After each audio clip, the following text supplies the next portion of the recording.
Okay. No worries.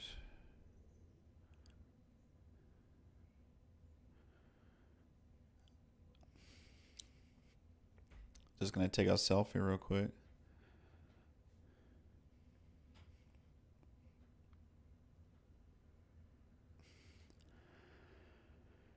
Taking a selfie.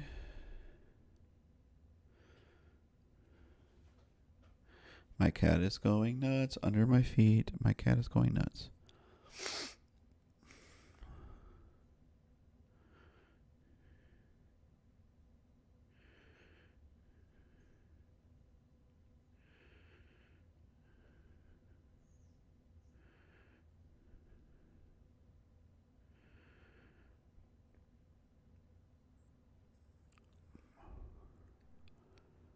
Da da da dee da da da da da.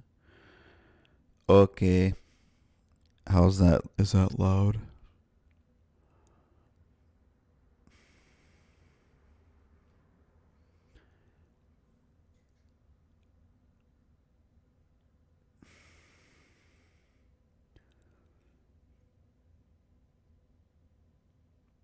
Da da dee dee do do do do do.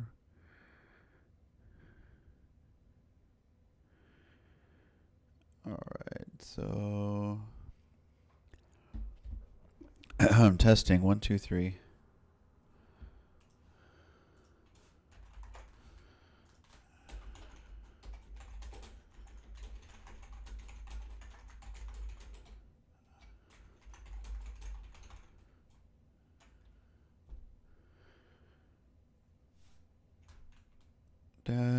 All right, getting set up, everyone. Almost ready now.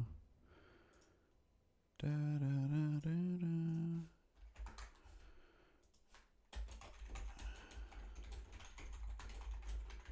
Playing some games. All right.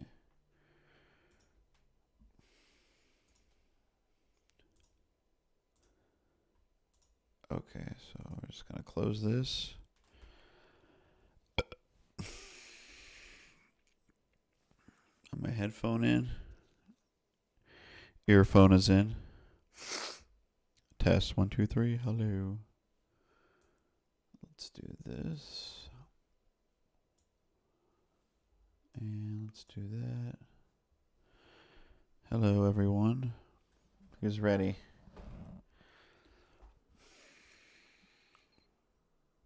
I think I've sent out all my live links right now.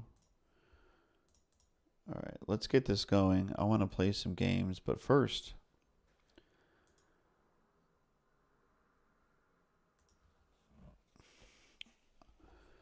hello, guys. Game.film here. I'm going live. What's up, y'all? All right, so today's stream, I'm using my Yeti mic. It picks up a ton of background noise. I have 4 cats, so you can hear every little thing. I hope that they will shut the fuck up. They really piss me off sometimes. I have one cat on my feet with her crinkle ball toy, so I feel like she's gonna get in there. All right. Well, today, guys, I want to play some video games, but I want to read the first chapter of Angela Y. Davis, Our Prison's Obsolete. Recently picked this up 2 or 3 months ago from a little bookshop next door to We Love Video, where I rent movies in my city of Austin, Texas. And it's pretty good, but I decided to start it over and do it live. Fuck it, we'll do it live. Angela Davis is a political activist, and she was a professor until she got blacklisted for being a communist. Free speech, huh? Land of the free. But you guys know that I'm all about defunding, abolishing the police, and abolishing the prison system too, guys. So I wanted to read the first chapter. We've got about, this is page 9. Let's see. Yeah, man, just about 12 pages or so. But I remember the little bit that I did read. It had some really good bits, some good statistics in here. But let's just start off with that, guys. And I'm gonna try and read one chapter every stream this week. So I'm gonna skip over the acknowledgement section, and I'm gonna start with chapter 1. Chapter 1 is titled Introduction: Prison Reform or Prison Abolition. In most parts of the world, it is taken for granted that whoever is convicted of a serious crime will be sent to prison. In some countries, including the United States, where capital punishment has not yet been abolished, a small but significant number of people are sentenced to death for what we considered especially grave crimes. Many people are familiar with the campaign to abolish the death penalty. In fact, it has already been abolished in most countries.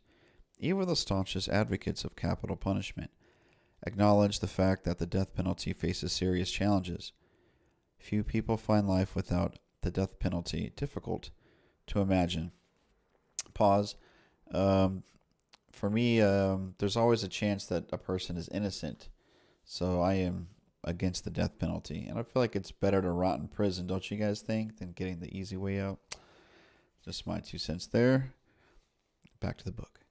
On the other hand, the prison is considered an inevitable and permanent feature of our social lives. Most people are quite surprised to hear that the prison abolition movement also has a long history, one that dates back to the historical appearance of the prison as the main form of punishment.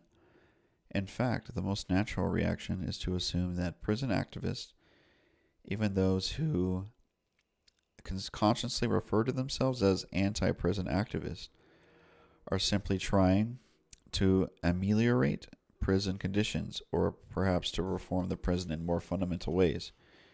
In most circles, prison abolition is simply unthinkable and implausible. Prison abolitionists were dismissed as utopians and idealists whose ideas are at best unrealistic and impracticable, and at worst mystifying and foolish. This is a measure of how difficult it is to envision a social order that does not rely on the threat of sequestering people in dreadful places designed to separate them from their communities and families. The prison is considered so natural that it is extremely hard to imagine life without it. Pause. I agree too.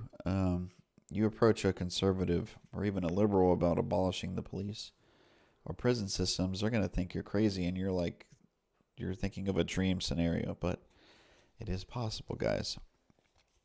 Anyways, back. It is my hope that this book will encourage readers to question their own assumptions about the prison. Many people have already reached the conclusion that the death penalty is an outmoded form of punishment that violates basic principles of human rights. It is time, I believe, to encourage similar conversations about the prison. During my own career as an anti-prison activist, I have seen the population of U.S. prisons increase with such rapidity that many people in Black, Latino, and Native American communities have now a far chance of going to prison than of getting a decent education. When many young people decide to join the military service in order to avoid the inevitability of a stint in prison, it should cause us to wonder whether we should not try to introduce better alternatives. The question of whether the prison has become an obsolete institution has become especially urgent in the light of the fact that more than 2 million people out of a world total of 9 million now inhabit U.S. prisons, jails, youth facilities, and immigrant detention centers. Are we willing to relegate ever larger numbers of people from racially oppressed communities to an isolated existence marked by authoritarian regimes, violence, disease, and technologies of seclusion that produce severe mental instability? According to a recent study, there may be twice as many people suffering from mental illness who are in jails and prisons than there are in all psychiatric hospitals in the U.S. combined. Wow, that's a crazy statistic. When I first became involved in anti-prison activism during the late 1960s, I was astounded to learn that there were then close to 200,000 people in prison. Had anyone told me that in 3 decades, 10 times as many people would be locked away in cages, I would have been absolutely incredulous. I imagine that I would have responded something like this. Quote, as racist and undemocratic as this country may be, remember during that period the demands of the civil rights movement had not yet been consolidated. I do not believe that the U.S. government will be able to lock up so many people without producing powerful public resistance. No, this will never happen, not unless this country plunges into fascism. End quote. That might have been my reaction 30 years ago. The reality is that we were called upon to inaugurate the 21st century by accepting the fact that 2 million people, a group larger than the population of many countries, are living their lives in places like Sing Sing, Leavenworth, San Quentin, and Alderson Federal Reformatory for Women. The gravity of these numbers becomes even more apparent when we consider that the U.S. population in general is less than 5% of the world's total, whereas more than 20% of the world's combined prison population can be claimed by the United States. Damn. In Elliot Curie's words, quote, the prison has become a looming presence in our society to an extent unparalleled in our history or that of any other industrial democracy. Short of major wars, mass incarceration has been the most thoroughly implemented government social program of our time, end quote. And thinking about the possible obsolescence of the prison, we should ask how it is that so many people could end up in prison without major debates regarding the efficacy of incarceration. When the drive to produce more prisons and incarcerate even larger numbers of people occurred in the 1980s, during what is known as the Reagan era, politicians argued that, quote unquote, tough on crime stances, including certain imprisonment and longer sentences, would keep communities free of crime. However, the practice of mass incarceration during that period had little or no effect on official crime rates. In fact, the most obvious pattern was that larger prison populations led not to safer communities, but rather to even larger prison populations. Each new prison spawned yet another new prison, and as the U.S. prison system expanded, so did corporate involvement in construction, provision of goods and services, and use of prison labor. So, one of the things I forget about, guys, is like who gets to profit over all these prisons, you know? It's not just about destroying working class people of color lives. People get to profit off this. So, let's go back. Because of the extent to which prison building and operation began to attract vast amounts of capital, from the construction industry to food and healthcare provision, in a way that recalled the emergence of the military-industrial complex, we began to refer to as, quote, unquote, the prison industrial complex. So, guys, pause. The construction of this stuff, think how much money these companies get.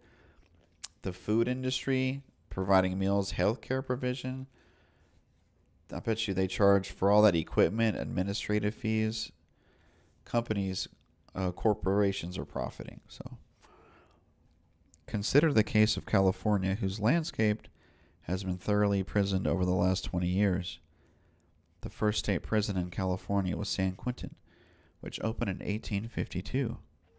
Folsom, another well-known institution, opened in 1880. Between 1880 and 1933, when a facility for women was opened in Tehachapi, there was not a single new prison construction. In 1952, the California Institution for Women opened, and Tehachapi became a new prison for men. In all, between 1852 and 1955, 9 prisons were constructed in California. Between 1962 and 1965, 2 camps were established along with the California Rehab Center. Not a single prison opened there in the second half of the 60s, nor during the entire decade of the 1970s. Wow. However, this is good. A massive project of prison construction was initiated during the 1980s. That is, during the years of the Reagan presidency. 9 prisons, including the Northern California Facility for Women, were opened between 1984 and 1989. Recall that it had taken more than 100 years to build the first 9 California prisons. In less than a single decade, the number of California prisons doubled. And during the 1990s, 12 new prisons were opened, including 2 more for women. In 1995, the Valley State Prison for Women was opened. According to its mission statement, it provides 1,980 women's beds for California's overcrowded prison system. However, in 2002, there were 3,570 prisoners, and the other 2 women's prisons were equally overcrowded. That's not enough beds, guys. Okay. There are now 33 prisons, 38 camps, 16 community correctional facilities, and 5 tiny prisoner mother facilities in California. In 2002, there were 157,979 people incarcerated in these institutions, including approximately 20,000 people whom the state holds for immigration violations. The racial composition of this prison population is revealing.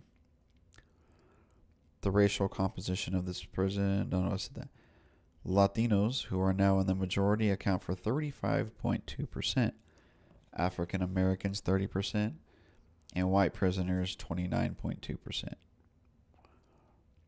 There are now more women in prison in the state of California than there were in the entire country in the early 1970s. In fact, California can claim the largest women's prison in the world. Jeez. Valley State Prison for Women, with its more than 3,500 inhabitants, located in the same town as Valley State and literally across the street, is the second largest women's prison in the world. Central California Women's Facility, whose population in 2002 also hovered around 3,500. Jeez. If you look at a map of California depicting the location of the 33 state prisons, you will see that the only area that is not heavily populated by prisons is the area north of Sacramento.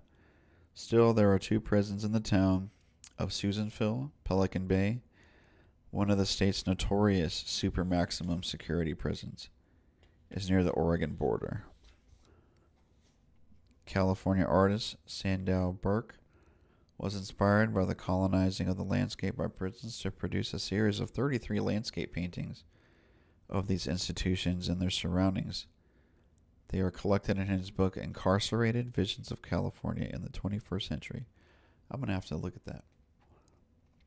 I present this brief narrative of the prisonization of the California landscape in order to allow readers to grasp how easy it was to produce a massive system of incarceration with the implicit consent of the public. Why were people so quick to assume that locking away an increasingly large proportion of the U.S. population would help those who live in the free world feel safer and more secure? This question can be formulated in more general terms. Why do prisons tend to make people think that their own rights and liberties are more secure than they would be if prisons did not exist? What other reasons might there have been for the rapidity with which prisons began to colonize the California landscape? Geographer Ruth Gilmore describes the expansion of prisons in California as, quote, a geographical solution to socio-economic problems. Her analysis of the prison industrial complex in California describes these developments as a response to surpluses of capital, land, labor, and state capacity.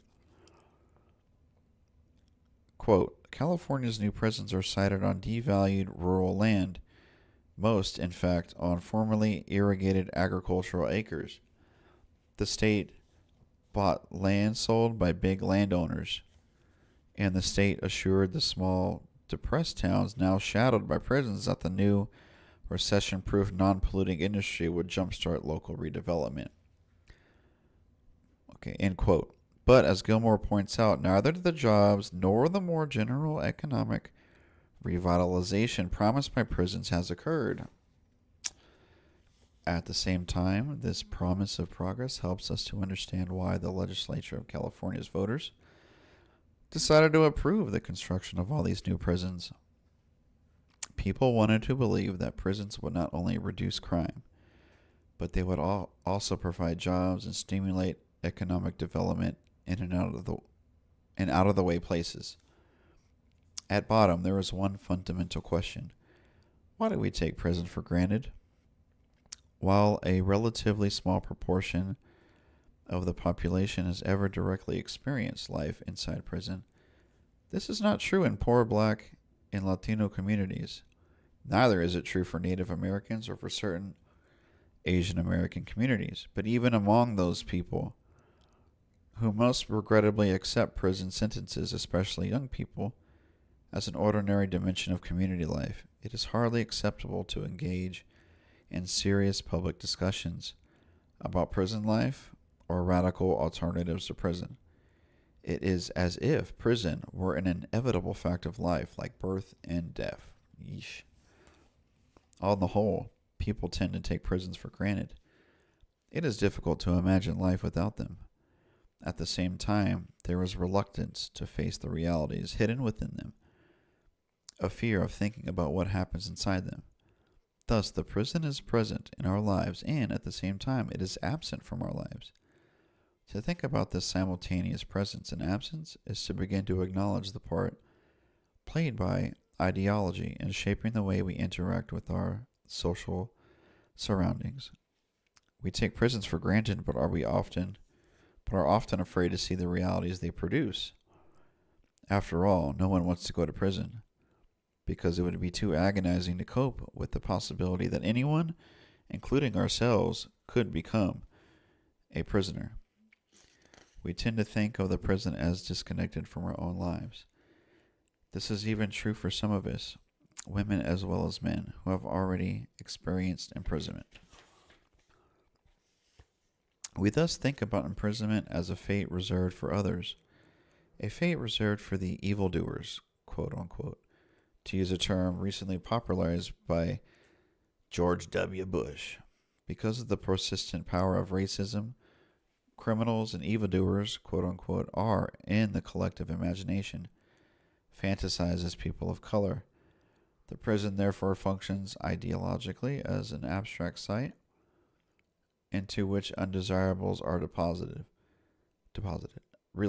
relieving us of the responsibility of thinking about the real issues afflicting those communities from which prisoners are drawn in such disproportionate numbers. This is the ideological work that the prison reforms.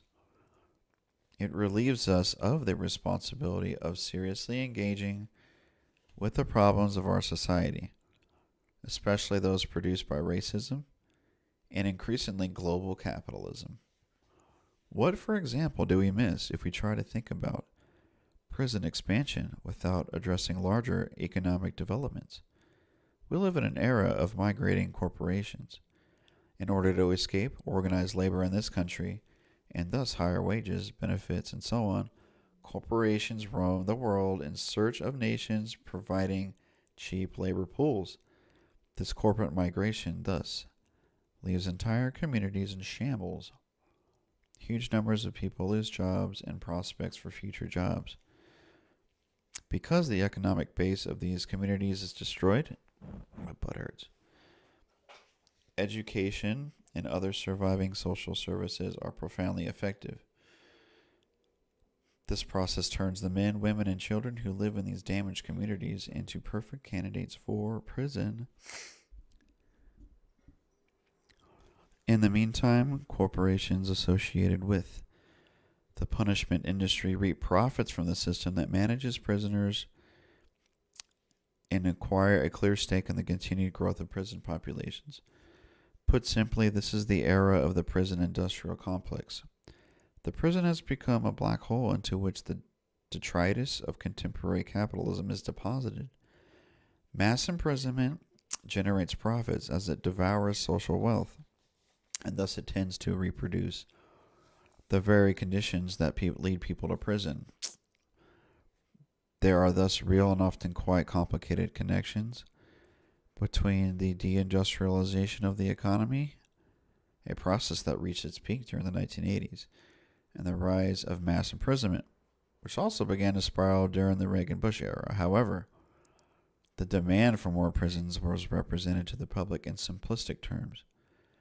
More prisons were needed because there was more crime. Yet many scholars have demonstrated that by the time the prison construction boom began, official crime statistics were already falling.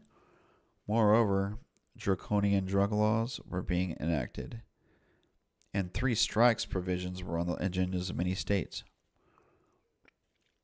In order to understand the proliferation of prisons and the rise of the prison industrial complex, it might be helpful to think further about the reasons that we so easily take prisons for granted. In California, as we have seen, almost 2/3 of existing prisons were opened during the 80s and 90s. Why was there no great outcry? Why was there such an obvious level of comfort with the prospect of many new prisons? A partial answer to this question has to do with the way we consume media images of the prison, even as the realities of imprisonment are hidden from almost all who have not had the misfortune of doing time. Cultural critic Gina Dent has pointed out that our sense of familiarity with the prison comes in part from representations of prisons in film and other visual media. The history of visuality, quote, I think she's quoting her right here. The history of visuality linked to the prison is also a main reinforcement of the institution of the prison as a naturalized part of our social landscape. The history of film has always been wedded to the representation of incarceration. Thomas Edison's first films, dating back to the 1901 reenactment presented as newsreel, titled Execution of Solgos with Panorama of Auburn Prison. This included footage of the darkest recesses of the prison. Thus, the prison is wedded to our experience of visuality, creating also a sense of its permanence.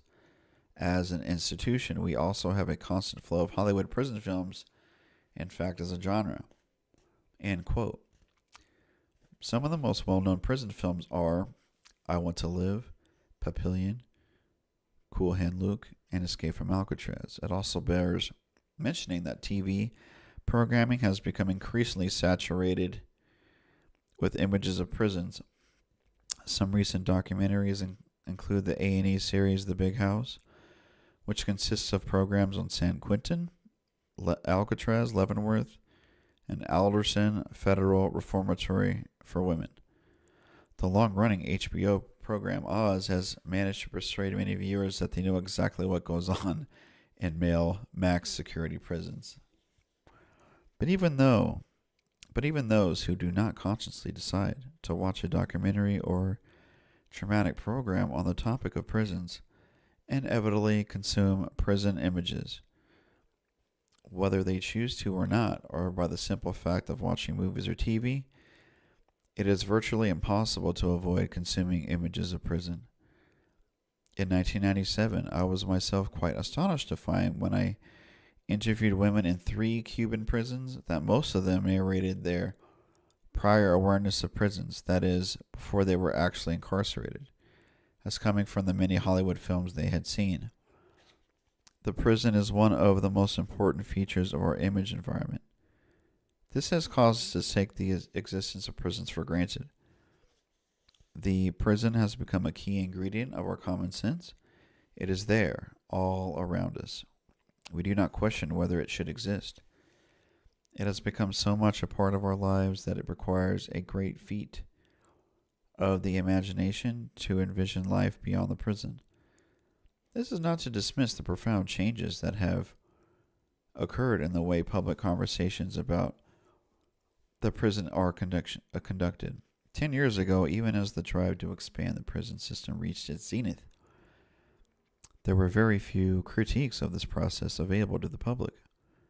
In fact, most people had no idea about the immensity of this expansion.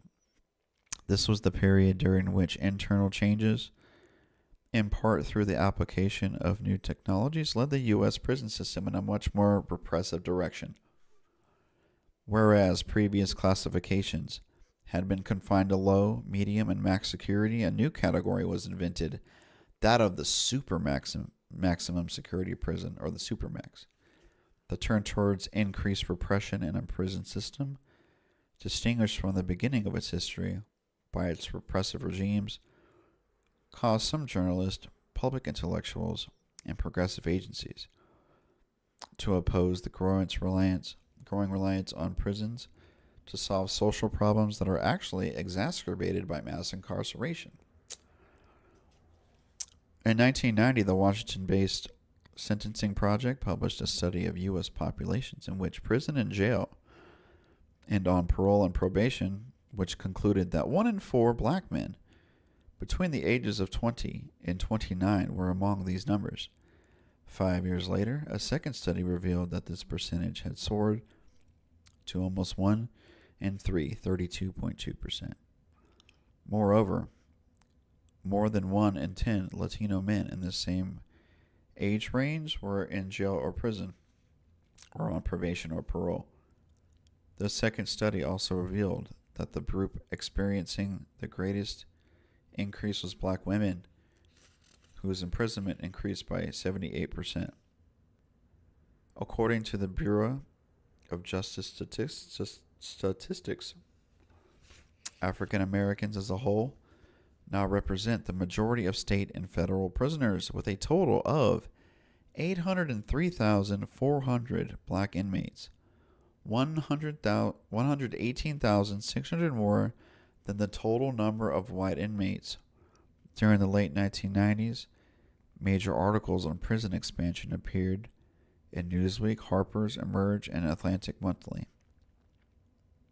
Even Colin Powell raised the question of the rising number of black men in prison when he spoke at the 2000 Republican National Convention, which declared George W. Bush its presidential candidate. Over the last few years, the previous absence of critical positions on prison expansion and the political arena has given way to proposals for prison reform. While public discourse has become more flexible, the emphasis is almost inevitably on generating the changes that will produce a better prison system. In other words, the increased flexibility that has allowed for critical discussion of the problems associated with the expansion of prisons also restricts this discussion to the question of prison reform. As important as some reforms may be, the elimination of sexual abuse and medical neglect in women's prison, for example, frameworks that rely exclusively on reforms help to produce the stultifying idea that nothing lies beyond the prison. Debates about strategies of decarceration, which should be the focal point of our conversations on the prison crisis, tend to be marginalized when reform takes the center stage. The most immediate question today is how to prevent the further expansion of prison populations and how to bring as many imprisoned women and men as possible back into what prisoners call the free world, quote unquote. How can we move to decriminalize drug use and the trade in sexual services? How can we take seriously strategies of restorative rather than exclusive punitive justice? Effective alternatives involve both transformation of the techniques for addressing quote-unquote crime and many of the social and economic conditions that track so many children from poor communities, and especially communities of color, into the juvenile system and then on to prison. The most difficult and urgent challenge today is that of creatively exploring new terrains of justice where the prison no longer serves as our major anchor. End chapter 1. All right, guys. So there you go. There's chapter 1 of Are Prisons Obsolete by Angela Y. Davis. What have we learned today, guys? So we learned not so many prisons were around until maybe the early 1960s, they steadily creeped up, and then they exploded in the 1980s in the Reagan era. And guys, like, I feel like, like your Republican friends or even some liberals, like, we gotta have prisons, man. I've met the craziest people. I've met the worst thugs. Like, I have all kinds of stories, and like I'm from Brooklyn or something. Like, I've seen it firsthand. But it's like they don't talk about well, why are people put in desperate situations? Why are people so poor that they have to rob some cookies just to eat? You know, definitely funding the police or prisons is not the answer. So that's a topic for a whole nother day, guys. Um, I found the some of those statistics very shocking. So I hope you guys enjoyed that first chapter. I really found it. It's gonna be a great read, guys. I think it's gonna be really good. So.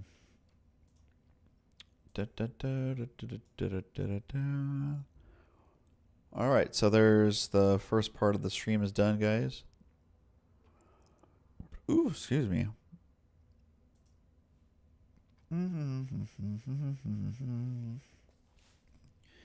So,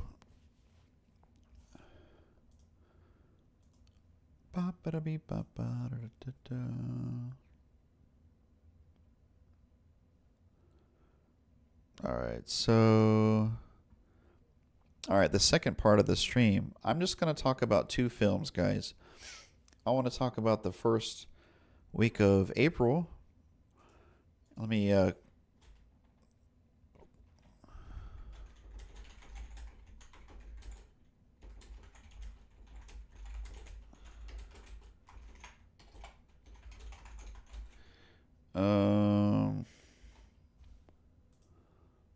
working man, showgirls.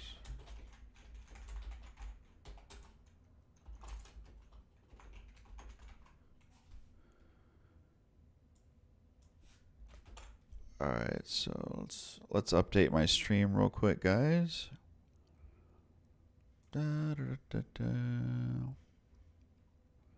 Just posting on X and Blue Sky.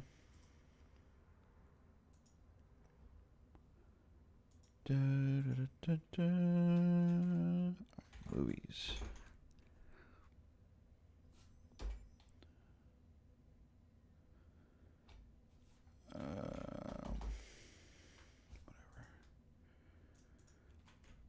All right, so let's get my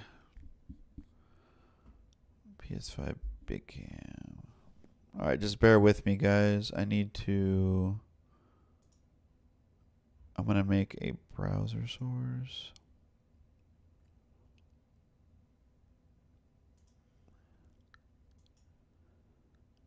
Web browsing.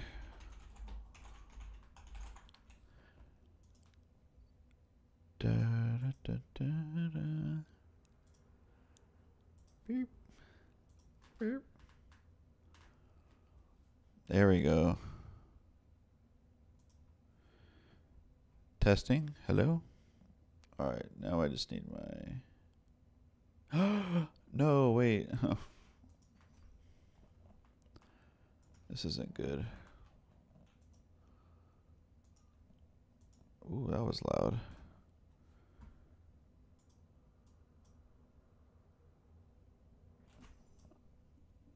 Whoops. All right. So, yeah, my Streamlabs has like crashed here and there. I just want to fix something. This is going to be web browsing. Web browsing. Just bear with me.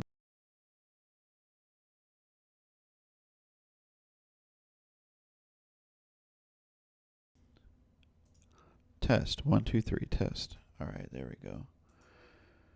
And window capture, add source, web browser.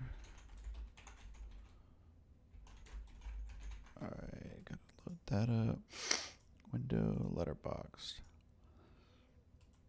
And let's fit this to screen a little bit. There we go. Let's put my little camera.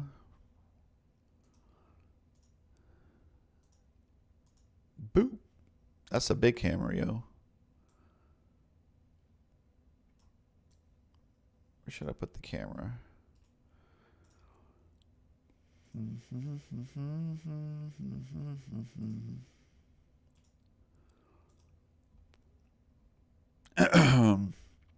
Is my camera big enough for you guys? What do y'all think? All right. Da, da, da, da, da, da, da. So, all right, guys. So I've been doing weekly movie recaps on my YouTube channel and streaming in general. But I uploaded I used to do the whole month, you know. The videos were like 20, 30 minutes long and nobody was watching them. So I'm doing weekly recaps. So we're going to go with the first week, okay? And in the first week of April, I watched only 2 films, so slacking a little bit there. And the 2 films I watched was A Working Man from 2025 and Showgirls from 1995. So let's talk about them. A Working Man was recently released, directed by David Ayer, starring Jason Statham, Michael Pena, David Harbour, Naomi Gonzalez. And I took my dad to see this one and the girlfriend. This is a great dad action movie, guys. You're hanging out with Pops, get a few hot dogs, some popcorn, watch The Working Man, because I gave it 3.5 stars out of 5. Really enjoyed it. I pay money to watch Jason Statham take names, kick ass, and he was kicking some ass. And I think the acting does not much stands out in that department because you're not really paying for that. But dude, Michael Pena kind of sucks. There was one scene when he's begging Statham to help him out, find his daughter. Minor spoilers. There is a kidnapping in this, but the way he says like, "Are you gonna help me?" And it cuts to him immediately, and he's like not crying. So maybe it's bad directing and editing, but I don't know. I'm not really a fan of Michael Pena in this one. So, the action choreography, guys, and the firefights, the gunplay, I think is pretty solid. I give the action like a B overall. And there are some like plot holes. I feel some things don't lead to some other things that were introduced in the movie. But, you know, it's a pretty thrilling movie, man. He's probably I think he's like ex-CIA, but like the UK version, the British version. So he knows how to track people. And tracking the perps down, guys, we like all that spy shit and like detective work, right? I do. I find that entertaining. And, you know, in between all the action, I really enjoyed watching Statham track these goons down. There's some bad Russian mobsters in this one for sure, among like some meth heads. There's a really hilarious scene, guys, where they had to have been a joke or something. I don't know. He's like hiding out in his pickup truck with all his surveillance equipment, but he's hiding behind like the thinnest trees and bushes you can think of, and only like 10 feet away from the bar. It felt like so like, and of course like the goons spot him out, but it was just such a contrived scene. Like it's like you'll laugh when you see it. You know, it's really nonsensical and stupid. I mean, I guess if you're having fun, you know, you pay good, got your money's worth, right? So, and Noemi Gonzalez is okay. They don't give her the best lines, I think, but I really had a good time with this, guys. Money well spent. Take your dad. Take people that like action movies. Turn your brain off. Watch A Working Man. That's the first film of April 2025 that I watched. All right. Second film, guys, that I watched is Showgirls, directed by Paul Verhoeven, 1995. I wouldn't call this an erotic drama, but there are there are a lot of full frontal nudity. A lot. This is like the last NC-17 movie, guys, that has been released nationwide release in theaters. So that's pretty cool, right? I've been listening to some podcasts, and I think Verhoeven agreed to give up like 70% of his cut of his like regular fee, like it's like 5 or 7 million. I guess he was a real believer in this. And guys, this is like a satire bit. Verhoeven's a king of satires, and like it's this is what America's all about, man. Ultra capitalism, mistreatment of women, doing whatever it takes to do, like to get ahead. You know, like the lethality, the brutality, and there isn't a questionable sexual assault scene in this film, guys. Pretty rough to watch. It's really, I'll give it some credit. Like they really don't. There's like a quick 10-second scene and they cut, and then there's like a really quick 5 or 10 second cut of it. So they don't dwell on it. They don't show you too much. So I'll applaud it a little bit for not going like making it last like 2 to 5 minutes. You know. So they don't do that. But I mean, they don't really needed to show that. However, I'm not trying to spoil it too much, but it's like it does show like the person committing this, like America's just a lie, dude. The celebrities, the people that run them, all these corporations, they're all scumbags, dude. And I think that's why that scene is in the film. So, and guys, Elizabeth Berkley, she's like I was listening to more podcasts, and Gina Gershon, who has some acting experience, she was like, yeah, dude, Berkeley, you know, she did the Saved by the Bell, and that's just like the type of acting where you turn to the camera and say like a one line joke type of acting. So she said, yeah, I needed to coach her a little bit. She never said if she was good or bad. She's just saying she didn't have the most experience. And I don't know, like Verhoeven years later said, well, you know, you can put all of it on me. I told her how I wanted her to be. Like the character Naomi Nomi is like an ex drug addict, uppers. You know, she's got ADD. She's bipolar.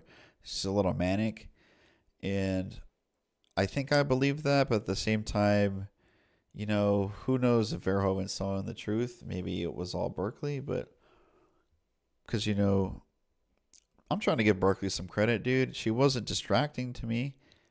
I'm fine with her performance. I'm not hating on her. There's an iconic scene where she is like so upset and she's stabbing French fries, and the ketchup is splattering everywhere. And that's like she gets made fun of that a lot, you know. But it's like if that's what Verhoeven was going for, he's the director. He has final say, you know. He's the one saying cut. I place more. If you're gonna blame Berkeley, I would blame Verhoeven instead. But that's kind of what he was going for. This also stars Kyle MacLachlan, Gina Gershon, Glenn Plummer, Robert Davi, guys. Not saying it's a genius performance, but he's got some. He's like the one male that is actually honest. How kind of low he may seem, he's actually the most honest dude in the film. So, and it also stars, yeah, Glenn Plummer, dude. He's cool. I like him. He has a addiction problem in this. Um, but yeah, guys. I mean, This movie is also funny. This movie is also funny to me. The way there's a girl fight in the dressing room. One girl's like, "You fucked the pizza man." The other one's like, "Well, you fucked the meter man," and they start like slap boxing and attacking each other. I thought that was hilarious. Some of these one-liners, guys, I'm talking about some of the scummiest people in film, and just the shit they say. It's like it's funny in like a good bad way. Like it's good dialogue per se. It's like, God damn, he really said that, you know? So I give Showgirls 4 stars out of 5, guys. I am a huge Paul Verhoeven fan now. Starship Troopers, I gave 5 stars. RoboCop, I gave 5 stars. I need to see Basic Instinct now. So, um, what was that movie he made? Oh, The Fourth Man, guys. You should see The Fourth Man. That one's a good one. All right. Well, there you go, guys. That was the 2 films I watched. There's your weekly movie recap for the first week of April 2025. 2 films only, so got some work to do. I watched 5 films the second week.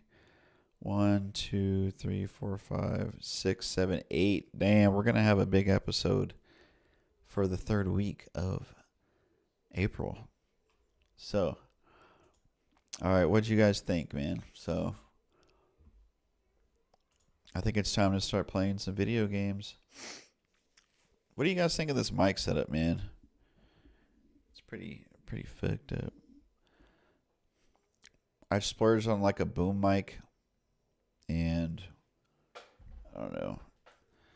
It just looks distracting. I'm not using my gaming headset anymore. I think I'm done with it, guys. All right, I bought some coconut water. Ooh, my elbows. I worked out today. I did triceps. I did chest. I did shoulders, and I did my legs. So my elbow hurts because I did those like. What you think, guys? Yeah. Been going to the gym for a little bit, almost a year straight, like 4 days a week. So.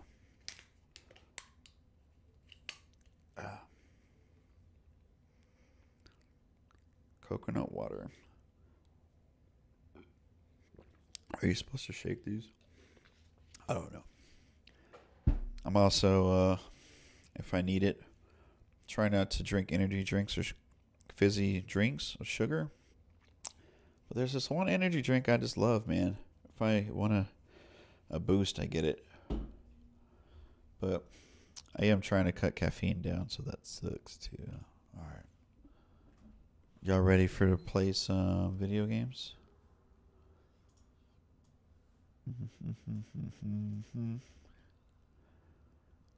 All right. So today, guys, we are gonna play a new indie game. It's like a AA game, almost AAA, because it was $45, $35. It's a Soulsborne, Souls-like action RPG called AI Limit.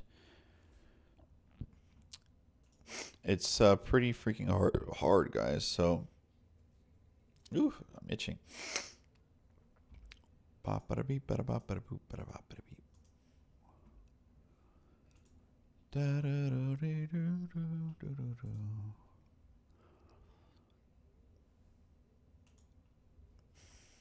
And of course, it doesn't work. Grr, dude. Hang on 1 second.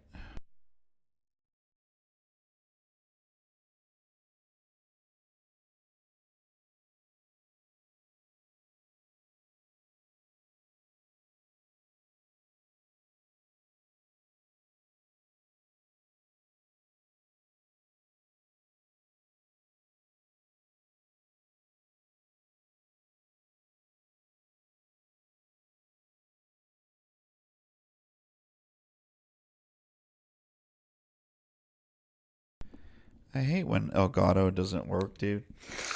I might have to shut the stream off for a second and reboot my Streamlabs.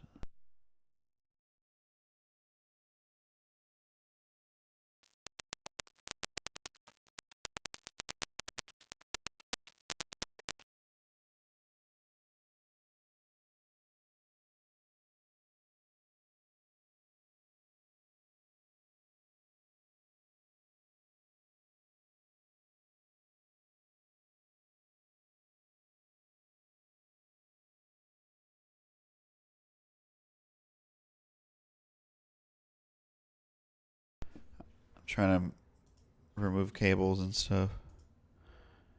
Urgh. Why doesn't shit work when I want it to? Oh my god, that's such bullshit. I'm gonna start punching the wall real quick. Alright, so I might have to reboot, guys, but hang on, let me try something.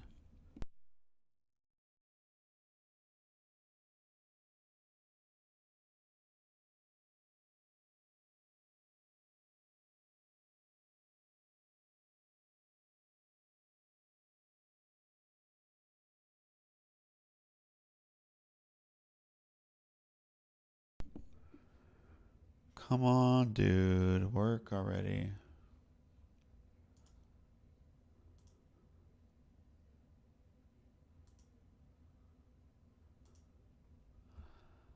Oh my god, so annoying, dude. Look at this. It's not working. Burp, burp, burp, burp, burp, burp, burp. I'm sorry. Something's a problem.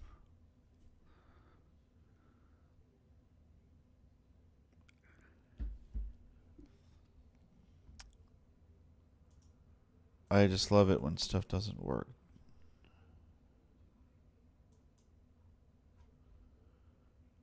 Alright, I'm gonna have to reboot Streamlabs.